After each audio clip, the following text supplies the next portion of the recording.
কালকে তো আমরা পুরীতে যাচ্ছি, তো আমার মেয়ে খুব এক্সাইটেড যে যাবো যাবো যাবো, অ্যাকচুয়ালি ওর জন্যই যাওয়া। তো দেখি, জিজ্ঞাসা করি ওর কেমন লাগছে। তো কেমন লাগছে তোমার, কালকে তুমি পুরী যাচ্ছ? ভালো লাগছে, হেপি। হেভি ভালো লাগছে। তো কি মনে হচ্ছে যে পুরীতে যাচ্ছ, তো কি মনে হচ্ছে?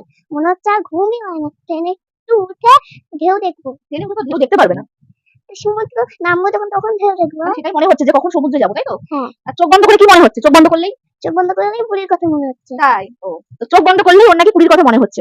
তো ওর জন্য পুরীতে যাওয়া। তো চলো, যদিও পুরীতে যাচ্ছি আমরা মন্দির খোলা পাবো না, মেইনলি হচ্ছে পুরীতে ঘুরতে যাওয়া। তো থাকো আমার সাথে, পুরো ব্লগটাই তোমাদের সাথে শেয়ার করবো। আর এই যে আমাদের সব গোছানো মোটামুটি কমপ্লিট, এখনো চেন আটকানো হয়নি, কিছু কিছু জিনিস ছোট ছোট জিনিস বাকি আছে, সেগুলো কমপ্লিট করবো। তো থাকো আমার সাথে।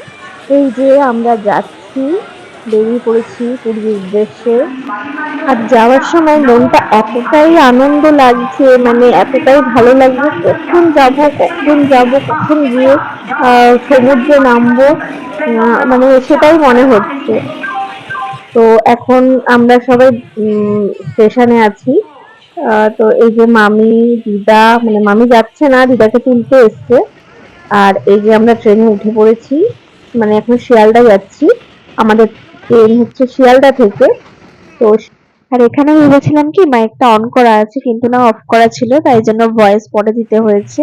আর এখন দক্ষিণেশ্বর মন্দির আর এখন বাজে 12:20-25। এখনো পর্যন্ত মেয়ে জাগা, বাবার মেয়ে তেজে, আর রাত্রিবেলা খেলা হচ্ছে আর আমরা চলে এসেছি।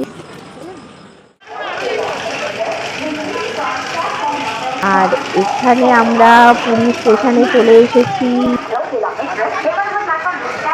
পুরী স্টেশনে এসে এই উড়িয়া ভাষায় অ্যানাউন্সমেন্টটা শুনলে মনটা একদম ফুরফুরে হয়ে যায়, খুবই ভালো লাগে। তখন মনে হয় মানে খুবই, মানে বলা যাবে না এটা যে এতটাই ভালো লাগে। তার জন্য এখানে আর ভয়েস দিলাম না, পুরোপুরি এই অ্যানাউন্সমেন্টটাই মানে শোনালাম তোমাদের সবাইকে।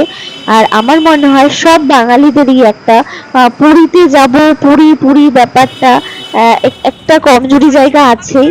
আর বলতে বলতে আমরা দেখো চলে এসেছি পুরীর একদম বিচের সামনে, রাস্তার উপর দিয়ে আমরা যাচ্ছি এখন হোটেলে।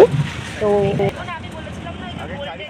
আর এই যে বোন এখানে জলের বোতলগুলো নামাচ্ছে, বলছে ভিডিও করবি না কিন্তু দিস না। আর এই যে দিদা এখানে, এখনো পুরো অন্ধকার, হোটেল খোলেনি, ওই বাইরে হাঁটছি রাস্তায়। আর আর সবাই গেছে সমুদ্রে, আমি যাইনি এখনো, আগে ফ্রেশ হবো তারপর। তো থাকো আমার সাথে।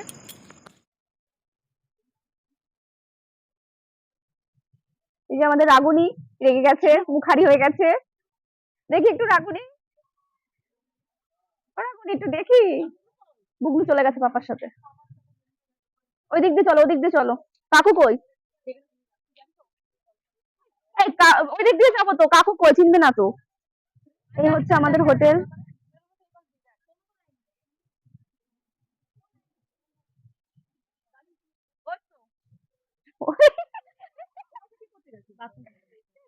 চলো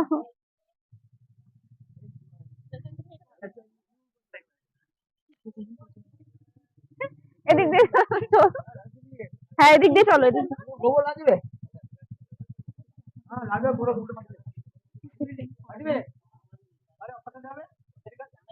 আর আমরা এখন বিচে যাচ্ছি। বিচে যাওয়ার পরে সেভাবে ভিডিও দিতে পারবো না, অল্প একটু দেবো, কিন্তু যখন স্নানে নামবো, মানে সবাই তো স্নানে নামবে, ফোনটা কার কাছে রাখবো। তো ওরা স্নান করবে না, ওরা রান্না মানে বাজার টাজার করে রান্না করতে দিয়ে আসবে। তো এই যে আমরা বিচে চলে এসেছি। সামনে সাগর, অথই সাগর, জানে না আমার মন কেন ভেঙে দেয়, কেন। আর দেখো বন্ধুরা, আমরা বেরিয়ে পড়েছি বৃষ্টির মধ্যে, মানে বৃষ্টিও আমাদের আটকাতে পারেনি, কারণ আমরা ঘুরতে গেছি, তাই ঘুরবো। আর এখানে ফালুদা খেতে চলে এসেছি, বৌদিভাই এখন ফালুদা খাবে। কারণ আমরা আগের বার গিয়ে টেস্ট করেছিলাম, তোমরা দেখেছো, আমরা সবাই মিলে খেয়েছিলাম ফালুদা, তো ও যায়নি, তার জন্য খাওয়া হয়নি। আর আরেকবার পুরীতে গেছিলাম, তো তখন সেই ভিডিওগুলোর পোস্ট করা হয়নি। যাই হোক, তো এই যে ফালুদা আমরা পেয়ে গেছি, এবার খাওয়া হবে, বৌদিভাই খাবে, আমরাও টেস্ট করেছিলাম। আর এই যে ছাতা টাতা বন্ধ করছে, এবার খাওয়ার জন্য রেডি হচ্ছে। আর এই দেখো, এই হচ্ছে ফালুদা। আমাদের এইদিকে বিরাটিতেও পাওয়া যায় শুনেছি। আর বৌদি ভাই বললো টেস্টটা ভালোই আছে। আর এদিকে এই যে আরেকজন চলে এসেছে, আমার বোনের পেছনে লাগছে। আর এডিট করতে গিয়ে আমার এতটাই হাসি পাচ্ছে যে আমি এডিটও করতে পারছি না ঠিক করে। তো যাই হোক, এই যে পেছন পেছন যাচ্ছে, ঘুরছে, আর বোনের পেছনে লাগছে। আর এই যে এখানে বৌদি ভাই দাদা ভাইকে খাইয়ে দিচ্ছে। তো অনেকবার বলার পর তারপর এটা করেছে।